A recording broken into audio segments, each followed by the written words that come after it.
This is Starting Point, a podcast that tracks Guyana's unprecedented growth from all vantage points. Join your hosts, Kiana Wilberg and Fariza Hanif, as they dive deep into the heart of topical issues. Hi there. Welcome to another episode of Starting Point. I'm your host, Fariza Hanif, and I'm joined by Kiana Wilberg. Today we have a very special guest with us, Mr. Alfonso De Armas, a businessman born and bred in Guyana. Mr. De Armas is a city councillor on the mayor and city council representing the People's Progressive Party Civic. Alfonso, thank you for joining us on this program. Thanks for having me.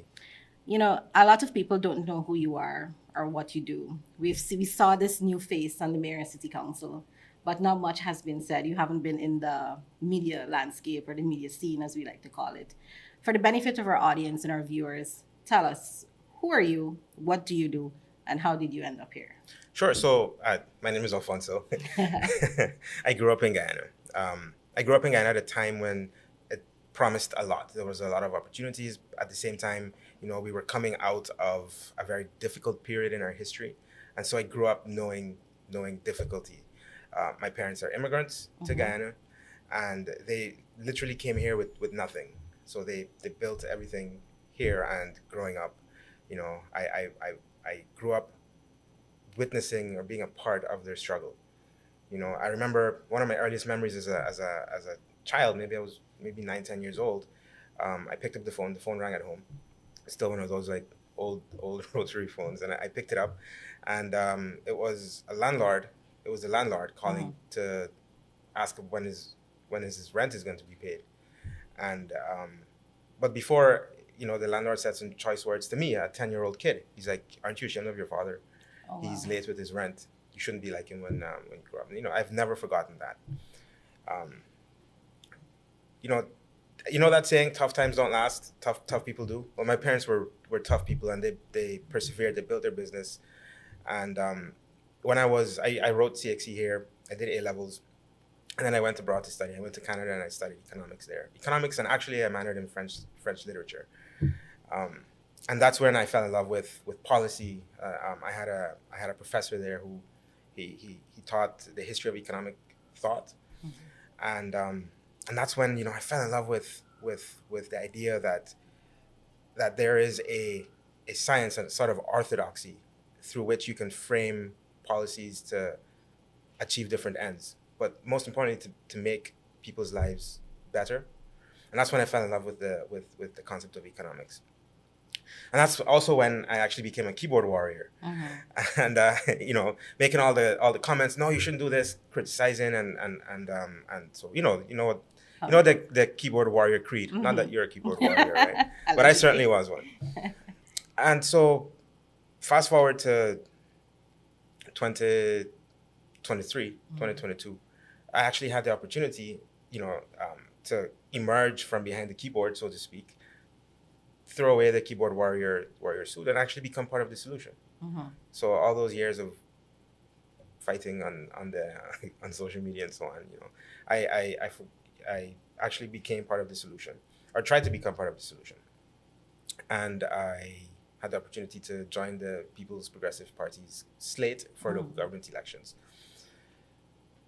and I actually won that campaign. I defeated the incumbent candidate who also happened to be the deputy mayor of Georgetown at the time, and I joined the city council. And here I am now. On the political scene. Yeah.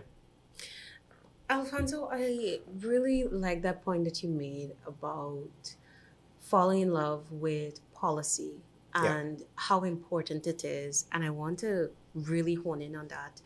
During my hardcore journalistic career, I fell in love with the world of oil and gas by first understanding, well, who was out there?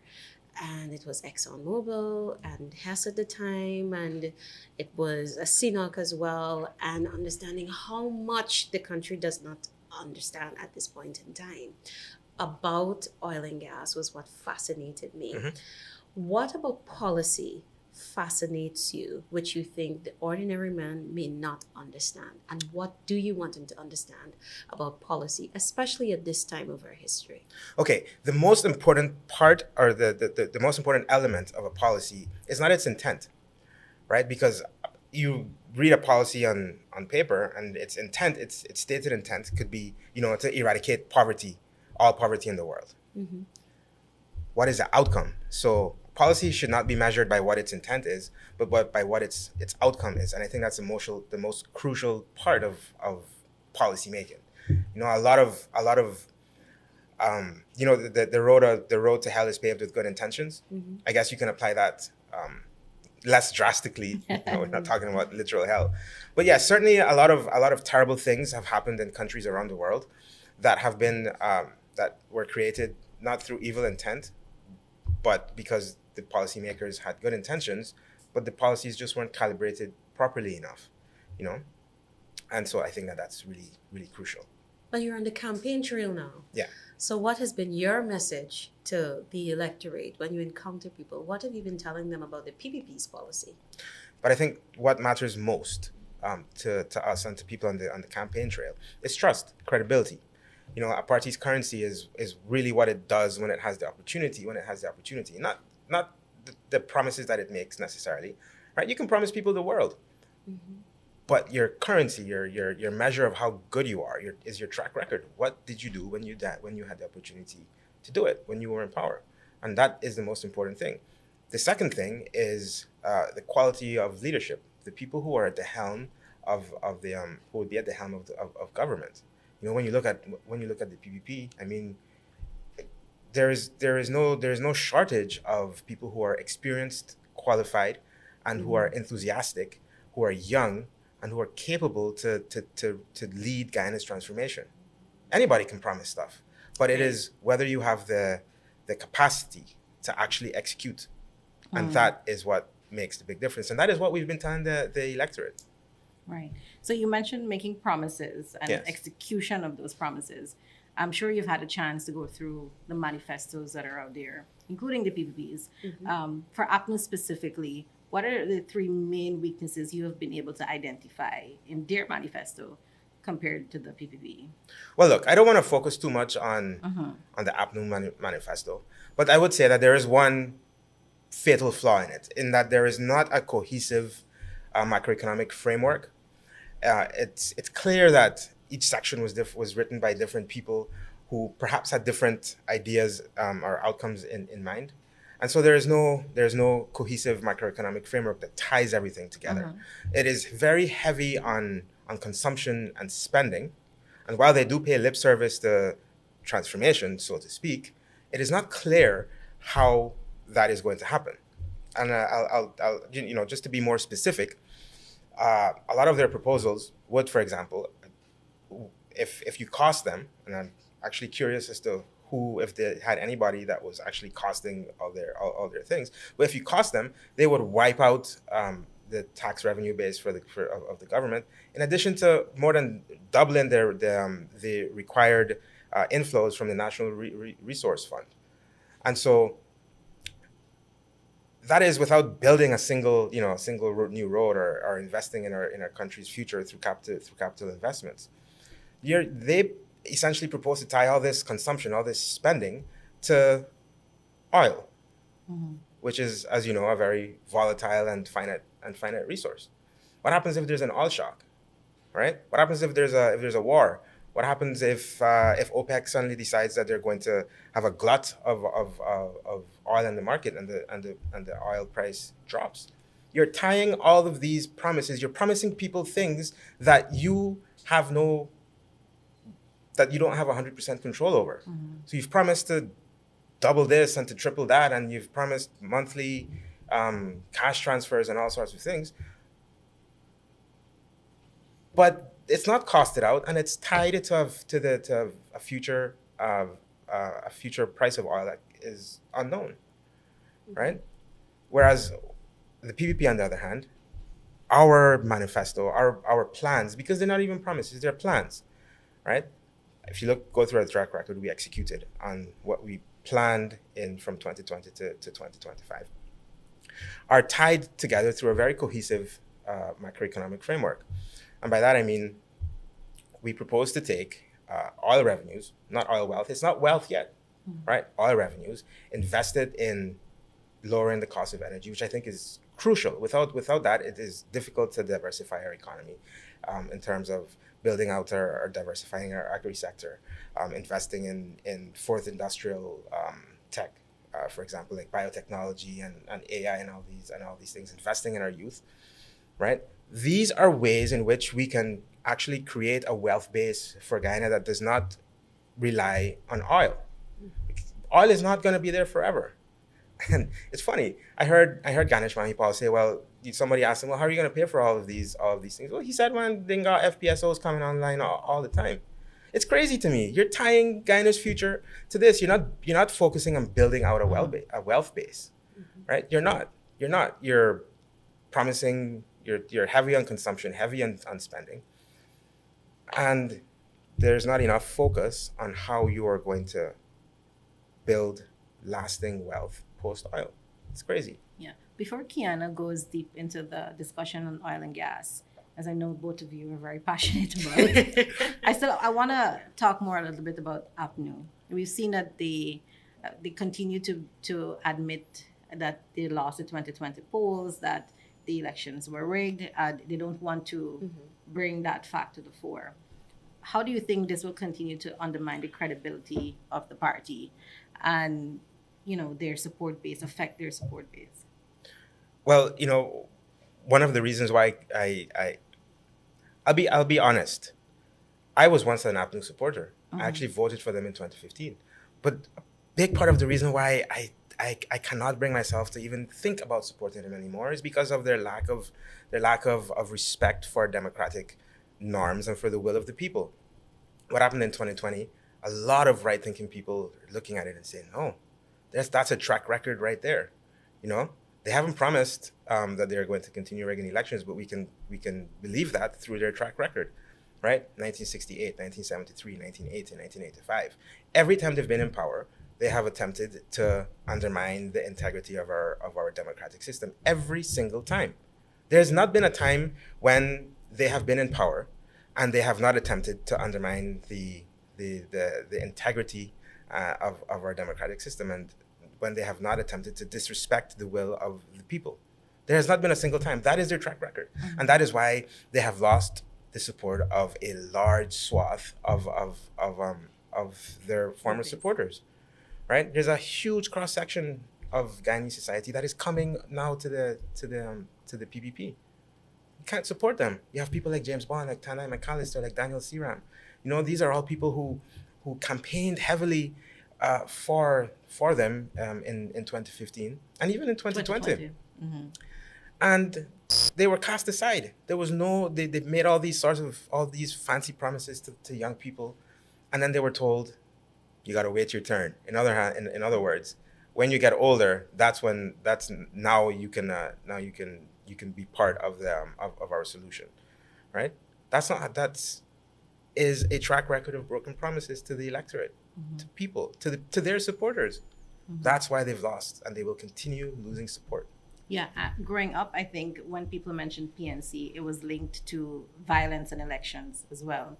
A lot of our parents, most of us here, our parents grew up with violent elections as their background.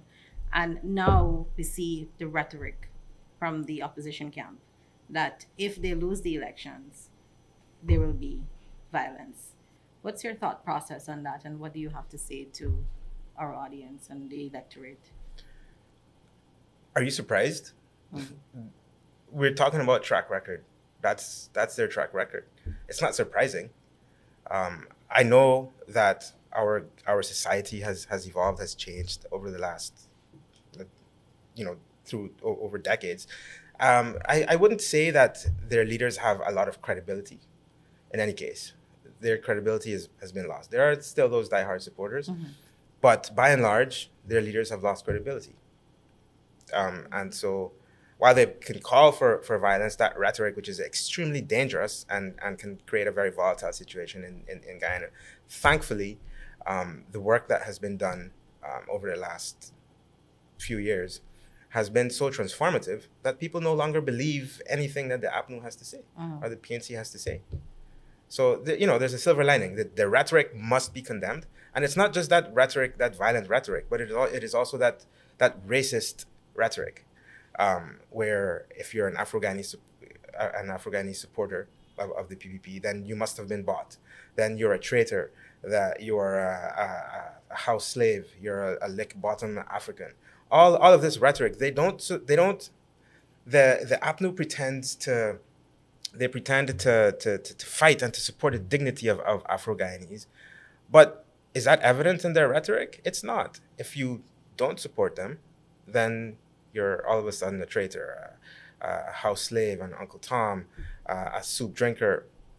All of these vile, vehement, all of these vile accusations and slurs are hurled our way. 2021, you remember the Mace incident in Parliament when they had their MP, what's her name, Maureen Philadelphia, standing over the aide to the speaker who was protecting the Mace, standing over him and yelling "House Negro" at him.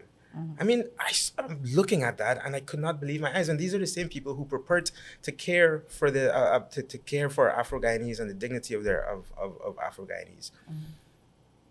But all of that is just rhetoric. It's not backed up through your actions, right? Alfonso, I want to touch a bit on, before we get into another oil and gas question, I want to touch a bit on something you mentioned about youths who were cast aside by the APNU. Talk about the contrast and what that looks like under the PPPC and what the level of participation has been for you, what the guidance has been like for you, and what's your message to youths as they head to the polls?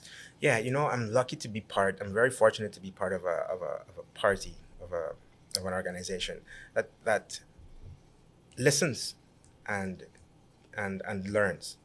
You can, I don't know if you remember the lead up to the manifesto, creation launch. We actually took thousands and thousands of suggestions from WhatsApp, from a wide cross, from anybody, literally anybody. And we looked at the ones that were feasible, that made sense, and those were included in our manifesto. So there's a culture of listening and learning from members of the party, but especially young people. Look at the cabinet now. I mean, it's comprised of young people. There are members of parliament. There's an excellent mix of wisdom there, experience and wisdom, but also of young people. And I'm so excited to be a part of that. I'm so excited to be a part of an organization, of a party that values youth and vigor and sees us as the future. It doesn't just tell us, you gotta wait your turn, right? It's exciting times. And this attitude, this culture is evident in the way that they have governed. The emphasis on youth has been so prevalent in many of the policies and decisions that have been made over the last 5 years, right? The recent decision, for example, to subsidize the cost of CXE. The government is now going to pay for up to eight subjects. I didn't grow up in a house that had plenty, so I knew what it is. I know what it is to struggle and to have to make difficult decisions. But decisions like that, the gold scholarships, which aren't available just to youth, to everybody in Guyana, but who are the majority of people who are the majority beneficiaries? They're young people who are being upskilled, who are being invested in, so that they can get more and more sophisticated jobs. You no longer have to there's more and more sophisticated jobs, biotechnology, computer engineering, software engineering. All of these are things that our government has intentionally invested in our youth. Right. Now, we were talking earlier about the APNU's manifesto and how it's heavy on consumption. On the flip side, though, where the PPPC's manifesto is concerned, we see a lot more caution on promises regarding cash transfers, scaling up of wages and salaries. While those things are par for the course.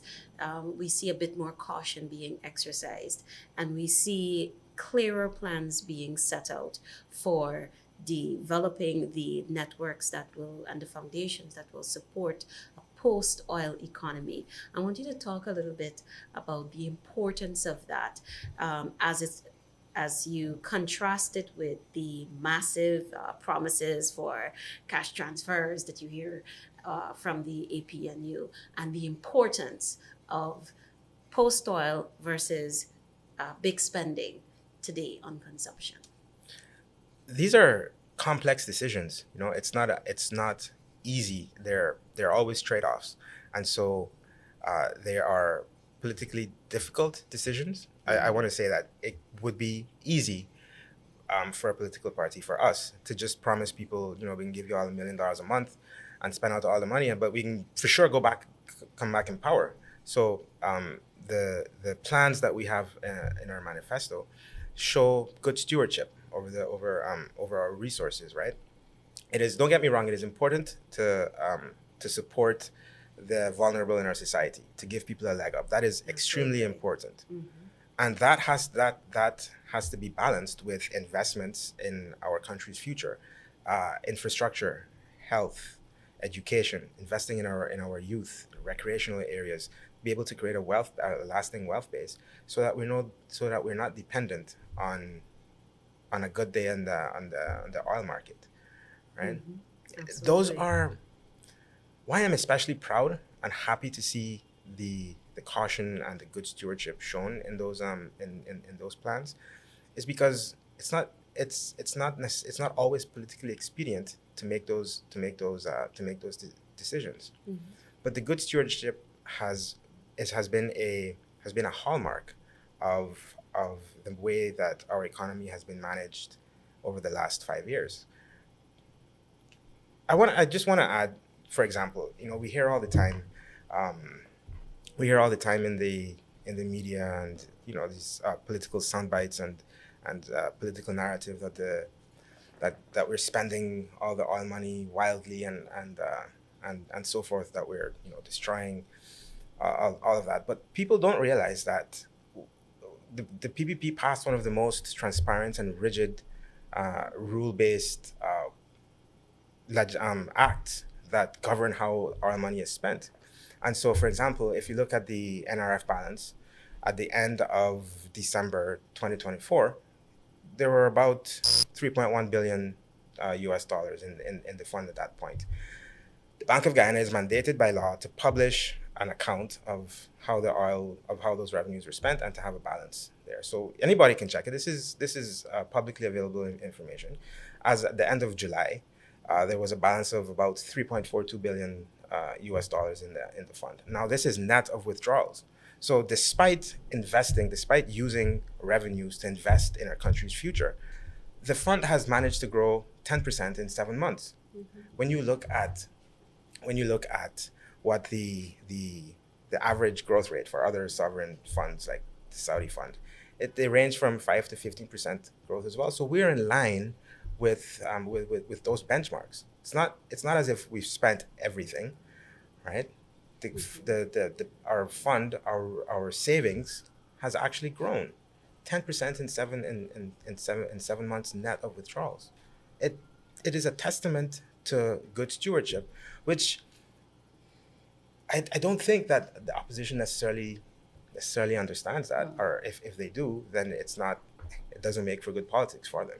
But these are facts. These are easily verifiable facts. Fariza, I'll allow you to wrap up. So, final question from me. Why is the PPPC the best bet for Guyana's future? Oh, that's an easy question. I mean, I perhaps alluded to it earlier, but we have the best mix of leaders. They have the most experience, the best qualifications, comparing the other parties. We have our president, who has been a parliamentarian since I believe he was 26 years old. He became a minister. He was a minister of housing, and he held a portfolio of tourism and commerce simultaneously. Mm-hmm. Right. So he's been a member of cabinet for years. We have a prime minister who commanded the army.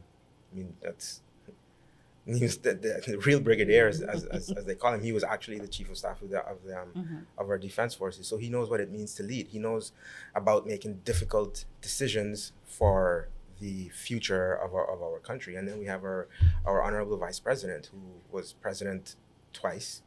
He has led Guyana through difficult times. He led Guyana when we were on an IMF program, when resources were scarce, and still managed to develop our country, to build roads, to build education, to build out education. People don't know how difficult it was in those days when he was president. There certainly was no oil, but we were also constrained by being on the IMF program. We had to repay debt, and even after that debt was written off, it was as a result of his efforts. He went to Bolivia to this summit, and he managed to get consensus at this Mercosur summit. So, and he used that consensus to negotiate the write-off of most of the debt. People don't know that. This is a serious team with serious experience and credentials on not just locally in Guyana, regionally in the Caribbean, but in the wider world. People don't know that, and that's why I'm so confident and so happy to see that they are leading our thrust into the future. When you look at the others, I mean, I'm certain they have good intentions, but good intentions are not everything. The most important part is experience, and the demonstrated capacity to take a country forward. And I think that's found in the PPP. Mr. Alfonso De Armas, it was certainly a pleasure getting to know you. I know that our audience has learned quite a lot about your policy positions and your convictions in being part of the PPPC, and we want to wish you from Starting Point all the best in your political career. Thank you, Guyana. Thank you, Alfonso. Thank you, Fariza. To our audience, thank you as well for joining us. Please stay tuned, continue to follow us on our respective social media handles as we bring you more insights regarding Guyana's development from all vantage points. See you next time. Thanks for watching Starting Point. Follow us on Spotify, YouTube, Facebook, Instagram, and LinkedIn for critical updates and exclusive content.